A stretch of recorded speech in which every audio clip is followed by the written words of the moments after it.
We're going to get started with Manchester United because yesterday we reported that the club are interested in the Paris Saint-Germain goalkeeper, Gianluigi Donnarumma. This is big news, isn't it, Dan? Just tee this up for us. How far down the line are we with a potential deal here? Yeah, look, I think it's important to say at first that, very tentative. United are interested in Donnarumma. And when you look at their goalkeeping situation at the moment, Andre Onana, he is on tour with Manchester United at the moment, but he's out with a hamstring injury. United have had previous interest in Donnarumma in 2017 when he was at AC Milan. He then renewed his contract then, but really at this stage it's just interest, and Donnarumma is entering the final 12 months of his contract at PSG. We know he's a Euros winner, of course, beating England a few summers ago, and of course the Champions League winner now with that PSG team we saw at the end of last season. So we'll have to wait and see where United's interest goes, if that turns into a formal bid. But, Jay, I'd ask you, is that where they need to strengthen right away? Definitely. I think most teams, if they could sign Donnarumma, there's going to be an upgrade on their keeper. He's one of the best in the world. I'd argue probably top 3 in the world. Obviously, he won the Champions League last year. He's a fantastic goalkeeper.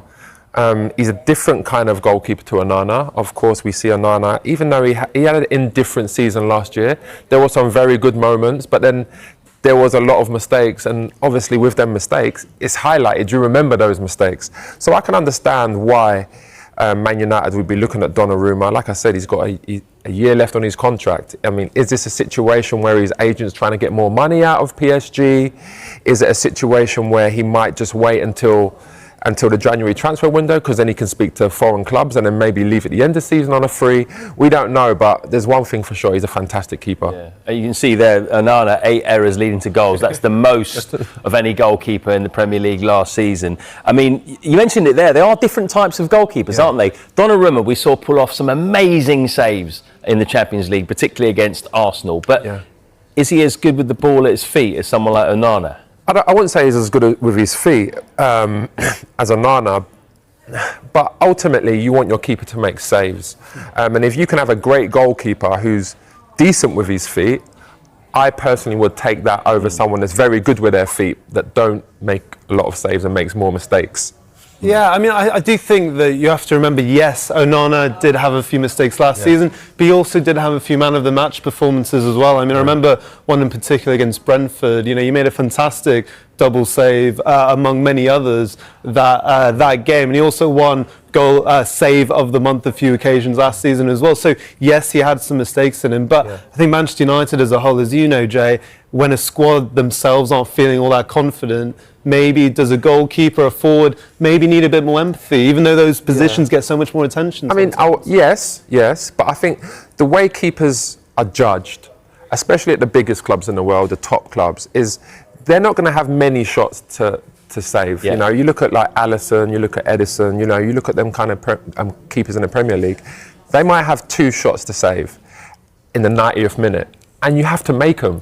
And with Onana, yes, he's had great games. Yes, he's made some fantastic saves. But them mistakes have cost Man United games. And ultimately, I think that's where it's more important to have a goalkeeper that's going to make them big saves and limit those mistakes than have someone that's great with their feet, that's going to play out, hit diagonal balls. That's great, but ultimately is going to lose games for Man United. And that's what he did last year. All right, I want to move it on to the other end of the pitch. The Manchester Evening News understands that United are advancing in a potential move for the RB Leipzig forward after making him their preferred number 9 option. He scored 21 goals in 45 appearances last season. Ollie Watkins had been considered as another target, but Aston Villa remain insistent that the England international is not for sale. Indeed, United have shifted their focus to signing Sesko. Sesko signed a 5-year contract at Leipzig last summer, and his new deal came with the understanding that if an elite club, by his definition, offered in the region of £69 million to £78 million, the Bundesliga side would allow him to leave. United have received encouragement that Sesko would be open to making the move to Old Trafford and have now made their move, after contacting Leipzig about a possible deal. Since he signed for Leipzig in 2023, Sesko has emerged as one of the most sought-after strikers in Europe. He has 39 goals in 87 matches for the German outfit in that time, with Arsenal appearing as the front-runners for his signature earlier this summer. However, the Gunners have since opted to sign Viktor Gyökeres, While Newcastle United are expected to provide competition and are pushing hard to convince Sesko to pick them, Ruben Amorim's side are hoping to lure him to Manchester instead. And earlier this year, former Liverpool manager Klopp, now the head of global soccer at Red Bull, was effusive in his praise of Sesko. "I've actually known him for a while. I knew him already when he was at Salzburg. I think we played a friendly game here when he was very, very young," recalled Klopp in January. "I was really impressed. I thought, where do they get all these players? Ridiculous. I have no plans with him, just to make that clear. Don't get it wrong.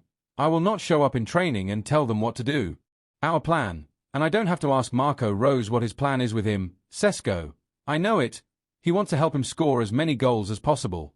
He has space for improvement, space for development, incredible skill set, incredible potential, so I'm happy that we have him."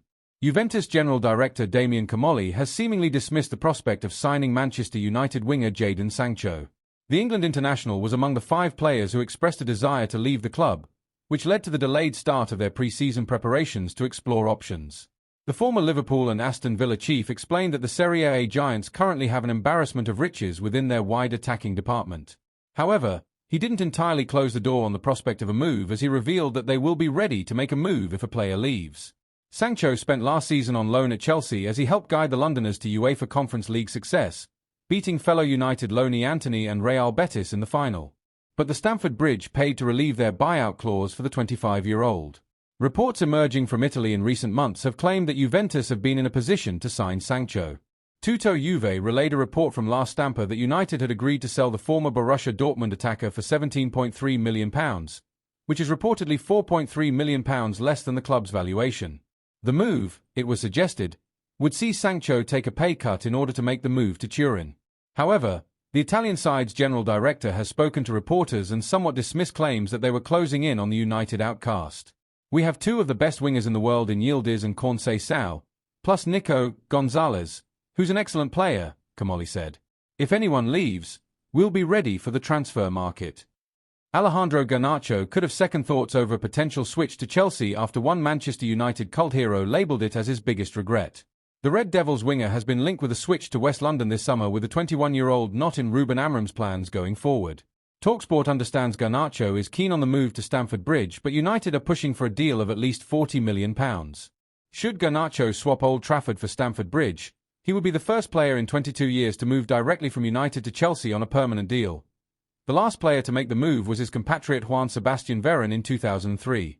It was a decision that the Argentina legend would almost instantly regret. United splashed out a then-British transfer record of £28.1 million to bring Veron to England from Lazio in 2001. Regarded as one of the world's top midfielders, Sir Alex Ferguson hailed his side's acquisition of the box-to-box maestro. He said of the player's arrival, "I never thought I'd spend this much money on a footballer. I think he's coming into great years of his career and he will peak and will get the benefit of that. He is a world-class, fantastic footballer with a vision of a game we can use." Veron scored 11 goals in 82 matches in all competitions for United, helping the Red Devils win back the Premier League title from Arsenal in his second season.